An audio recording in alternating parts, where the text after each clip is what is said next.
Hello guys! Good morning! Once again, this is Rick. And balik tayo sa kalsada.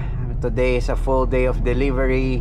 Ayan, ngayon ay Wednesday, January 22nd, 8:14 in the morning. Maaga-aga tayong lumabas compared sa regular natin na paglabas ng mga 9 a.m. to 9:30 a.m. Tomorrow ay Thursday. Coding natin yan. So pahinga tayo dyan. But on Friday onwards, try pa natin lumabas ng mas maaga. Ayan, so what's so special about today? Ayan, so a few things. So ngayon sisimulan natin yung ating 13-day challenge, kung saan i-challenge natin yung ating sarili na ma-meet yung ating goal na 23,000 plus, no? Bakit 23,000 plus? Dahil kailangan nating ma-meet every month yung ating return of investment, yung ating pinag-usapan sa mga previous episodes, and syempre yung monthly amortization. Ayan, so just a recap, so yung ating monthly ROI, return of investment, ay nasa 9,167 per month para mabawi natin yung 110,000 na dinown natin dito within the next 12 months. Ayan. And then yung ating monthly amortization, yung ating bayad, ating hulog dito sa ating Toyota Light Ace na 2025 model is 14,217. Ayan. So nasa mahigit 23,000 yan. So yun yung ating goal for the next 13 days. Kasi bakit 13 days? Ano po? So like I mentioned previously, ang goal natin ay makabiyahe ng 20 days per month. Dahil every week ang kaya lamang natin ay 5 days, 5 delivery days. Dahil yung isa doon ay every Thursday tayo ay coding. And yung isa naman Sunday is rest and family day. Ayan, so kaya 5 days lang siya. So meron tayong 4 weeks in a month. 5 times 4 equals 20 days. Ayan. Ngayon sa loob ng 13 days, gusto nating i-google yung araw na yon para sa pag-focus sa pagbawi ng ating return ng ating investment. So kaya return of investment, not return on investment. Ayan. And syempre gusto rin natin mag-focus para mabayaran natin yung ating monthly amortization sa kada buwan, no? Monthly amortization kada buwan. Ayan. Anyways, so yun siya, kaya 13-day challenge. Ngayon yung natitirang 7 days, para sa naman yun. So yung natitirang 7 days, yun yung ating net profit naman. Net profit in a sense, on a monthly basis, on a sense na sobra na siya dun sa ating monthly amortization tsaka yung ating target na monthly return of investment. So yung sa sobra na yan, nakikitain natin kada buwan sa ating monthly target, yan yung magsisilbing buffer natin, no? Maintenance, sa kasama na rin yung spare parts sa maintenance, no? For example, yung gulong, yung baterya ng sasakyan. So ipunin natin yung excess na yan sa ating monthly target. Yun yung ilalaan natin na natitirang 7 days dun sa 20-day delivery, sa 20 delivery days per month. Ayan. So para meron din tayong unang-una kikitain, pangalawa meron tayong mga nakatabi na pondo para sa mga emergencies, maintenance, and spare parts, no? Ayan. So ang kagandahan naman dito sa pagkuha ng Toyota Light Ace, at least sa dealership sa Toyota Bacoor, is from 1,000 kilometers up to 40,000 kilometers, meron tayong price ceiling na tinatawag. So ibig sabihin, lahat ng ating maintenance costs, kasama yung labor, kasama yung materials, kung lalampas siya ng 2,000 pesos, discounted lahat yon. Ibig sabihin, from 1,000 kilometers to 40,000 kilometers, ang babayaran lang natin kada maintenance, kada balik natin sa kasa is sagad na. Pinakamataas na yung 2,000 pesos. So, yun, ika-capitalize natin yun. Kasi yung up to 40,000 kilometers, nandyan na, madadaanan na yan yung pag-check ng aircon, pag-check ng transmission, ng gears, lahat ng fluids ng sasakyan, bukod sa coolant, lahat yan ay i-check na nila, no? So, yun yung gagawin nating challenge. Kaya ba natin kumita in the next 13 days ng mahigit 23,000 pesos? Yan. Medyo doable naman siya. I mean, like I always say, di naman lagi malakas, pero hindi rin mahina. Never pa tayo umuwi ng lugi. Ayan. So, ganun yung gagawin natin. Yun yung ating 13-day challenge. So, itong the next 13 days, i-document natin araw-araw, no? Para talagang makita nating lahat, kasama na rin ako. Kung doable nga ba talaga siya. Ayan, sa mga nagbabalak din kumuha ng sasakyan na may almost same amount ng monthly amortization and down payment, kung doable ba talaga siyang mabayaran at pabalik yung down payment sa inyo sa loob ng 1 taon. Ngayong araw din, may gusto tayong sagutin na katanungan galing sa ating isang subscriber, si Sir Justin Manansala 1107. Nagpadala siya ng isang katanungan. So ang tinanong niya is yung sinasabi ba daw natin na logistics business ay iba pa sa Lalamove and Transportify. So hindi siya noob question. Actually, it's a very smart question kasi it affects yung buong mindset, yung buong mentality entering this logistics industry, itong delivery business. So, explain ko lang na mabilis, no? Siyempre, magiging technical pero direct and simple tayo, like the usual. So, ganito yan. So, ang logistics business na sinasabi ko, bukod ba siya sa Lalamove and Transportify? Actually, yes. Technically speaking, yes. So, ganito yan. So, like I mentioned sa ating previous episodes, kami ni Mrs. pinasok namin tong logistics business, specifically malawak ang logistics business, by the way. So, isa sa parte ng logistics business ay delivery. Ayan yung pagde-deliver ng goods, warehousing, kasama yan. Yan yung mga iba't ibang sangay ng logistics business, supply management, inventory management, marami yan.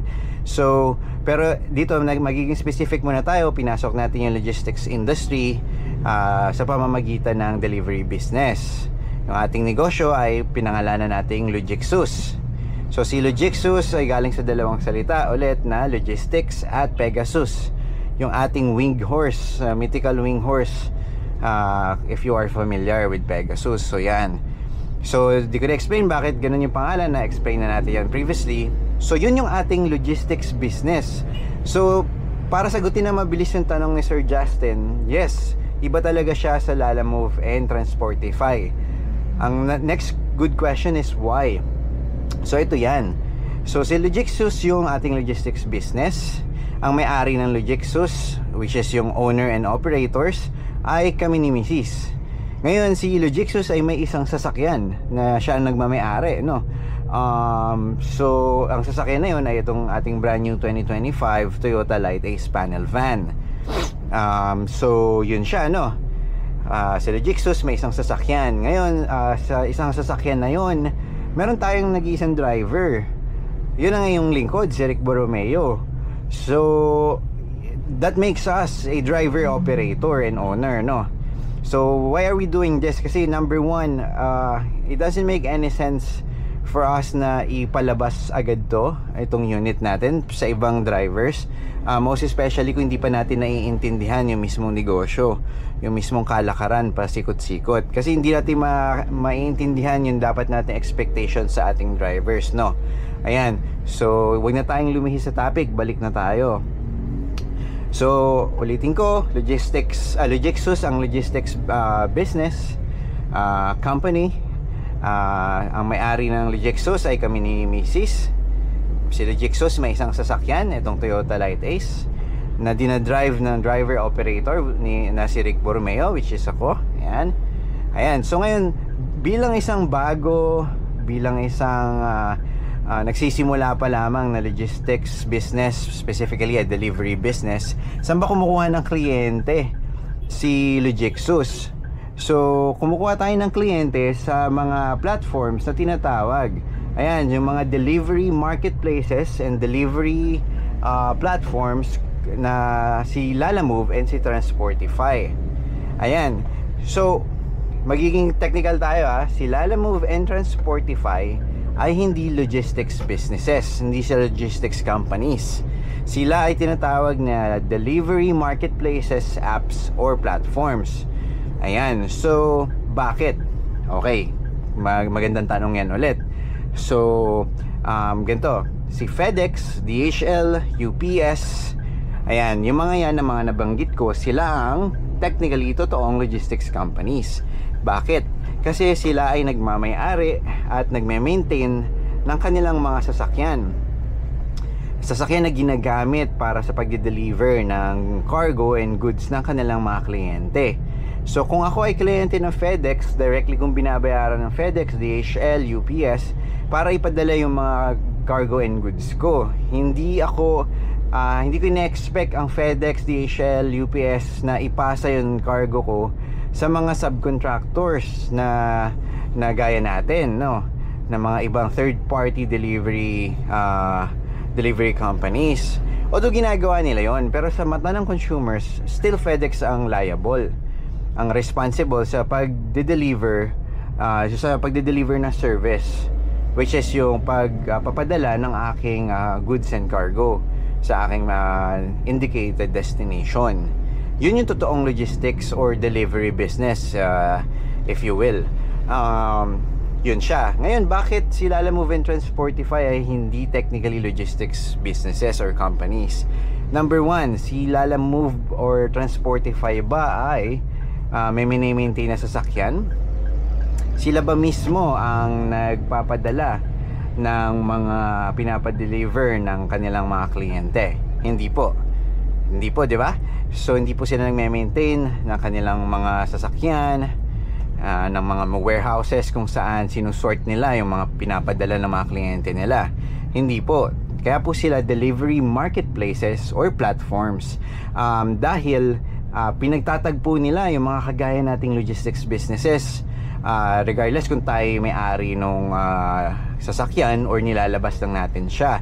Pinagtatagpo nila tayo, mga delivery drivers, logistics businesses, at yung mga kliyente na naghahanap ng kagaya natin na gustong mag-deliver ng mga cargo and goods nila.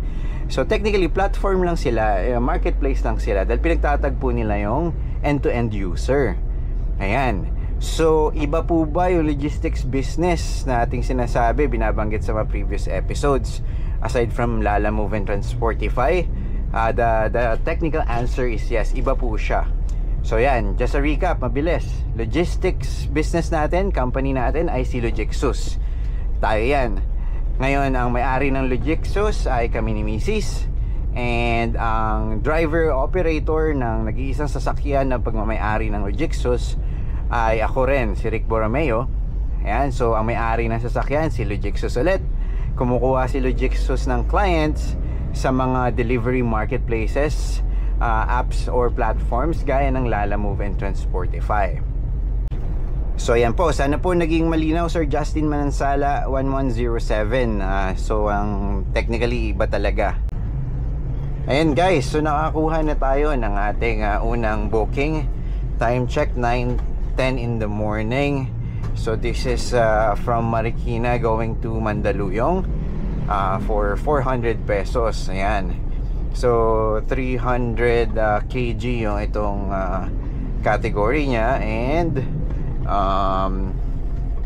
we are 2.6 kilometers away sa pickup point.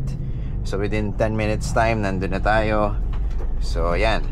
Yan guys, so nandito na tayo sa ating first pick up. Ayan, so ito yung sinasabi natin, yung wala naman queuing na nakalagay, but we have to queue to get the order.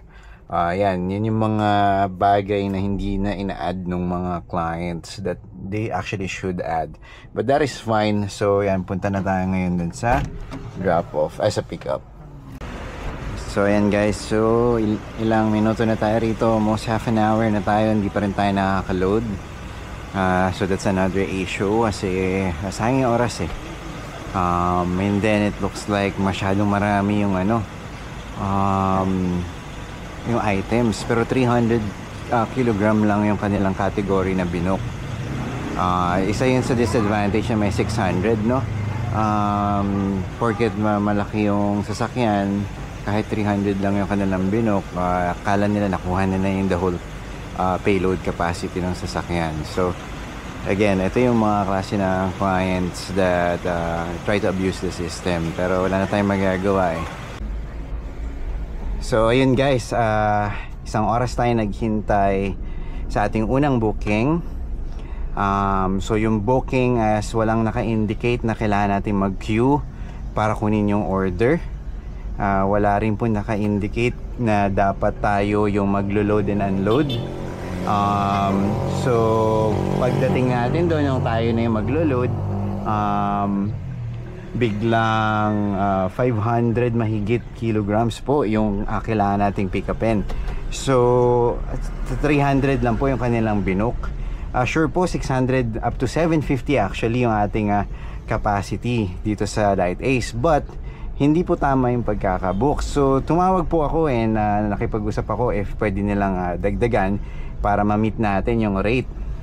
Ang nangyari is hindi rin natin na sigurado na talaga magdadagdag sila. So lagi lang nila sinasabi, sige po, magdadagdag po kami. So parang usapang hindi maayos. So yun, kinancel na lang nila eventually yung order. So 1 hour, more than 1 hour of time wasted. But we don't have any time to dwell on this situation, this mistake caused by the client. So tayo po ay mag-move forward, maghahanap tayo ng place to find a booking. And yun, let's focus on trying to get this day back, para mabawi pa natin yung ating araw, kasi may goal tayong dapat i-hit eh. And kung hindi natin nakuha yung order na yun, malamang na meron na tayong isang successful delivery. So ganun na lang muna yung gagawin natin. Let's just focus on getting this day back para makabawi. Ayun guys, so habang naghihintay tayo ng ating next booking from Lalamove or Transportify, ito yung ating estimates, ating nagastos kahapon, no, sa ating first preventative maintenance service. So ibig sabihin, ito yung 1,000 kilometer milestone. So ayan, so nagkaroon, gumamit tayo ng 4 liters ng engine oil. So around 825 siya. Pinalitan yung gasket, almost 50 pesos. Oil filter, almost 280. Miscellaneous services ay nasa 500. So kung susumahin, nasa 1,650 yung ating total expenses. But here, syempre, since may VAT pa, naging 1,847. So yun yung ating una expense sa ating kauna-unahang preventative maintenance service sa Toyota Light Ace.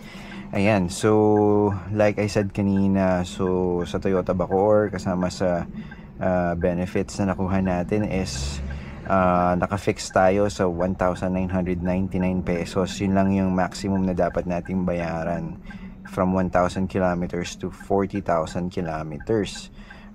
So ibig sabihin kung lumagpas tayo sa 1,999, so si Toyota na yung sasagot ng the rest ng bill. So ngayong 1,000 kilometers hindi natin na-exceed yung 1,999 pesos, but nothing to complain about kasi nasa 1,800 lang siya, 1,850 kapag ni-round off natin.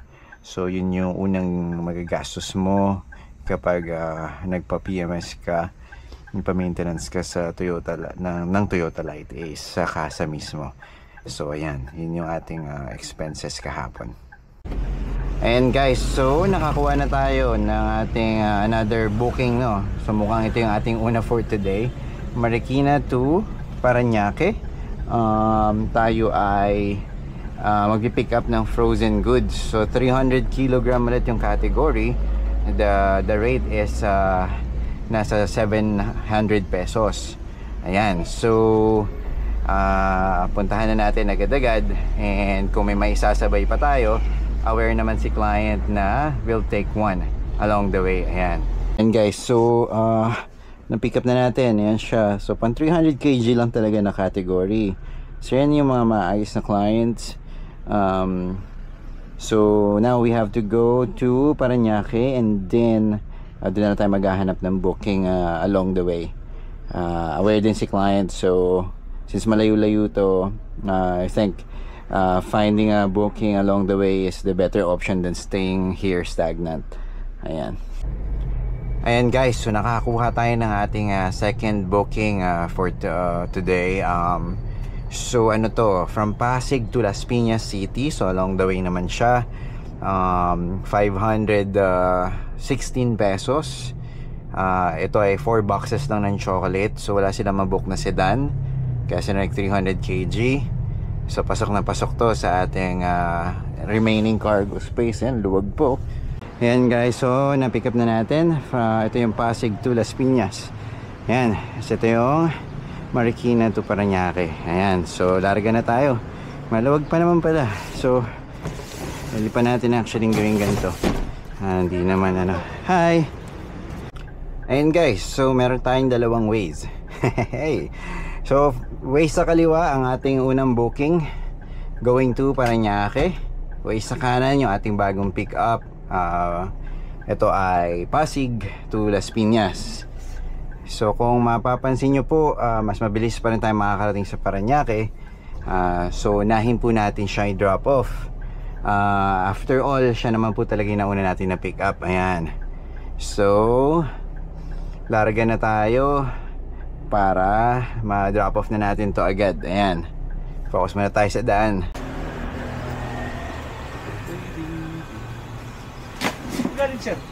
Marikina, opo.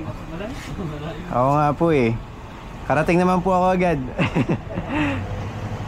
Ayan guys, so na-drop off na natin yung ating papuntang Parañaque. Ayan, so maluwag na tayo ulit.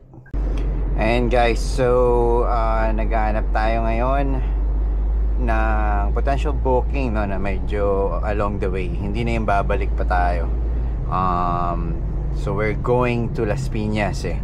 Although okay naman na to kung wala tayong mahanap doon, pero for the sake of efficiency, nagche-check lang din tayo. But we are going to arrive there at 1:19 PM. So 34 minutes away tayo sa current location natin. 13 kilometers away. Ito yung Pasig to Las Piñas na 4 boxes lamang ng chocolates dahil walang mabook na sedan. So magaan ng ating dala since na drop off na natin yung frozen meat. Ayan, sa Monterrey kanina, dyan sa Sun Valley, Parañaque. And guys, so na drop off na natin lahat.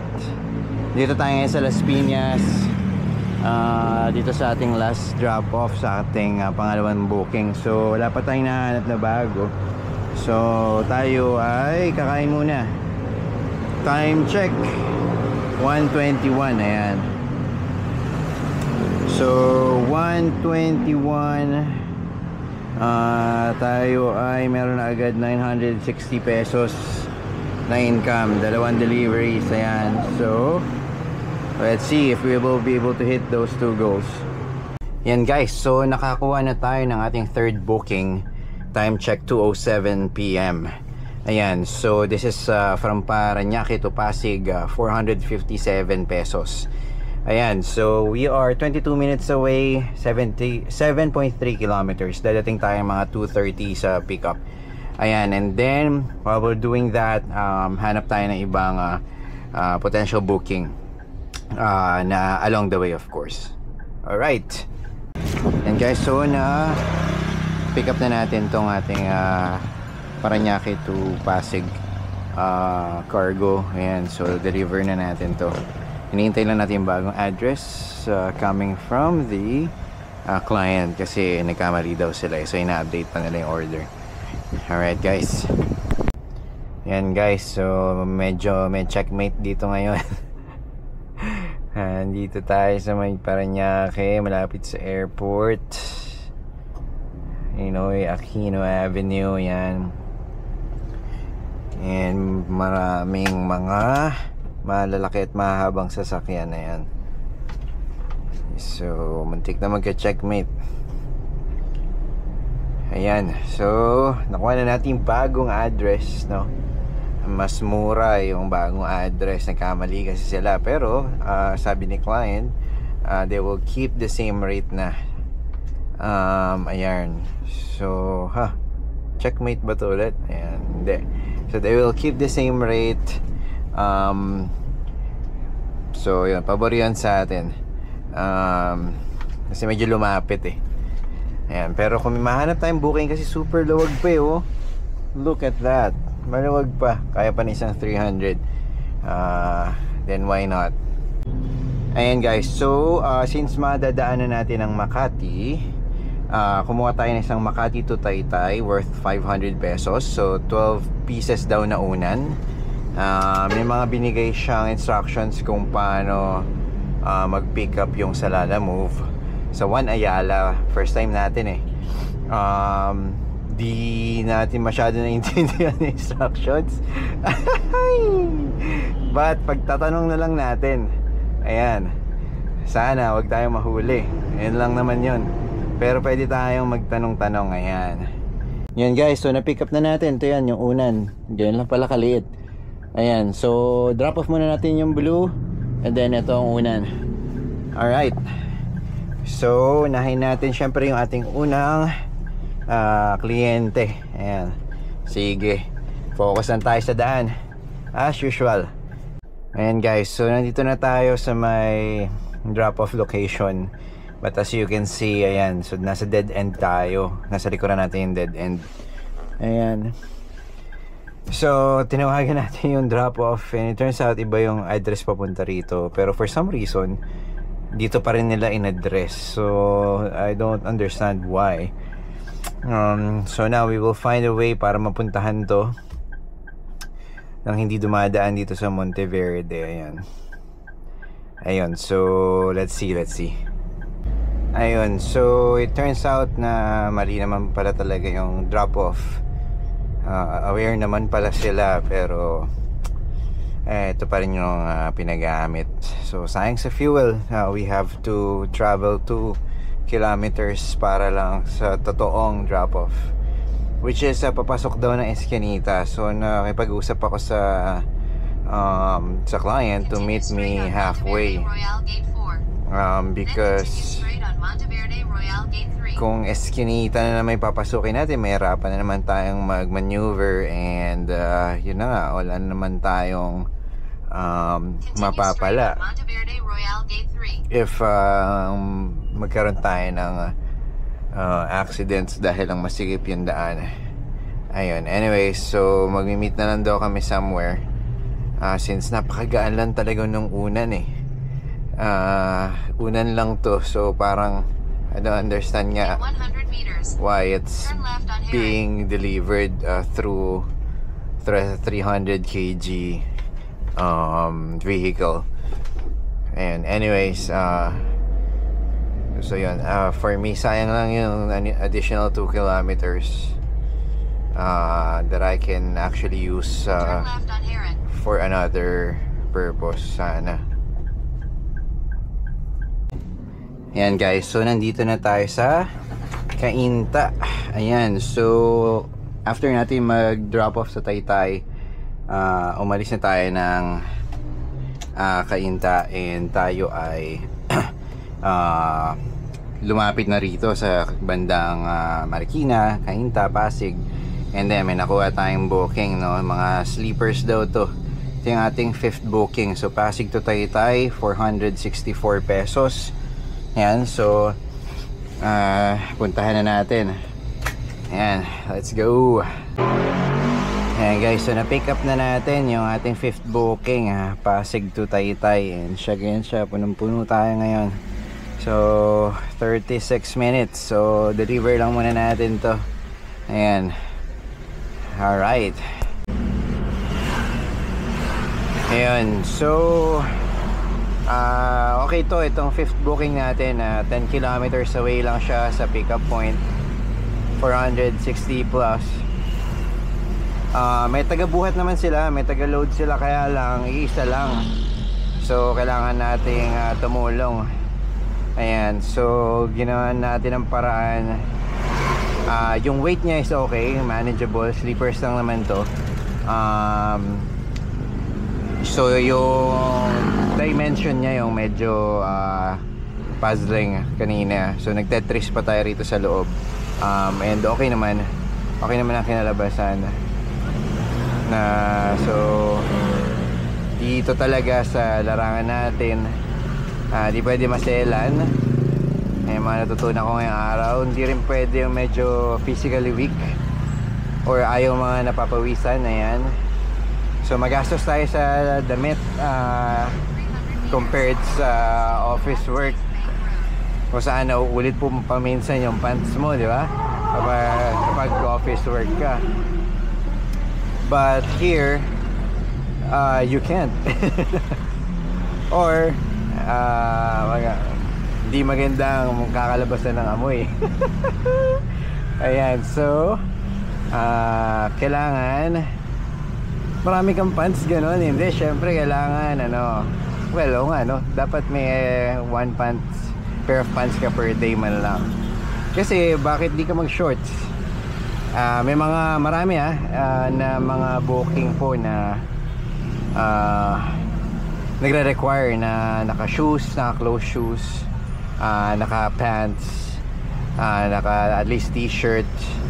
Ayan, hindi naman naka necktie, pero yung at least naka work attire ba, hindi parang nakapambahay lang. Ayan, so kaya hindi ka rin basta-basta pwede mag shorts. Pwede naman, pero hindi mo makukuha yung mga ganong klaseng bookings. Ayan, and then ayan, so hindi tayo naka-easy ngayon sa delivery na ito, sa kadahilan ng amoy rubber yung sinampa natin, kasi sleepers to eh.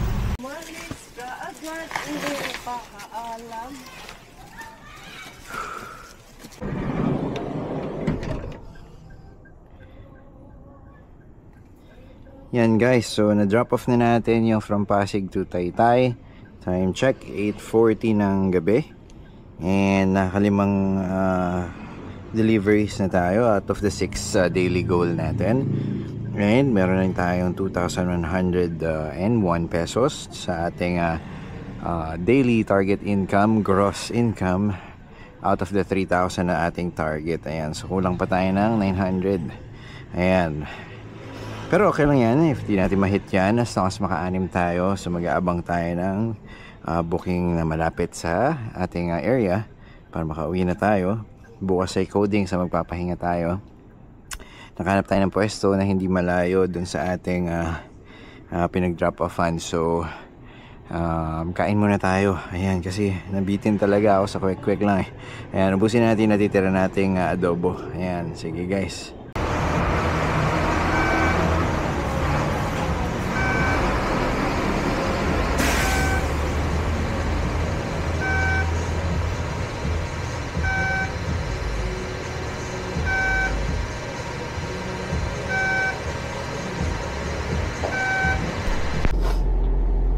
Ayan guys, so tayo ay pag-garahe na. Ayan, so after ng ating 5th booking is hindi na tayo kumuha ng iba't ibang bookings, kasi yung mga nakikita natin is papalayo imbis na palapit sa area natin. So we decided to just start going home, and hanggang sa wala na talaga.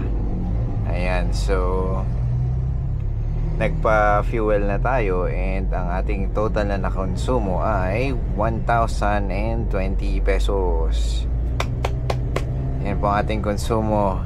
Ayan, mula alas 8 ng umaga hanggang almost 11 p.m. Yan. So ang ating kinita ay 2,100 pesos. Nakakuha tayo ng tip na halagang 40 pesos. Tayo ay may baon na pagkain at tubig, so wala na tayong ibang pinagbibili. So may nakuha tayong tip na 40 pesos. Ayan. So bali ang total na kinita natin ay 2,140 pesos. So yung ating fuel consumption ay 1,020 pesos.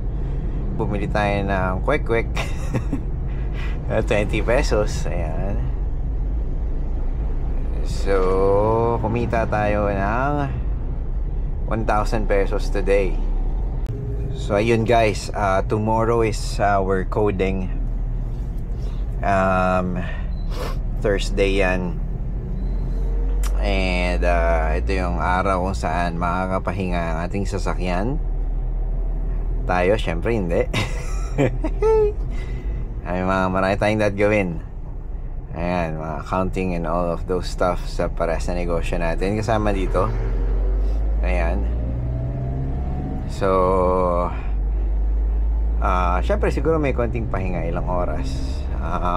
Try nating bumalik sa ating pag-sim racing, no? Try lang, walang pangako.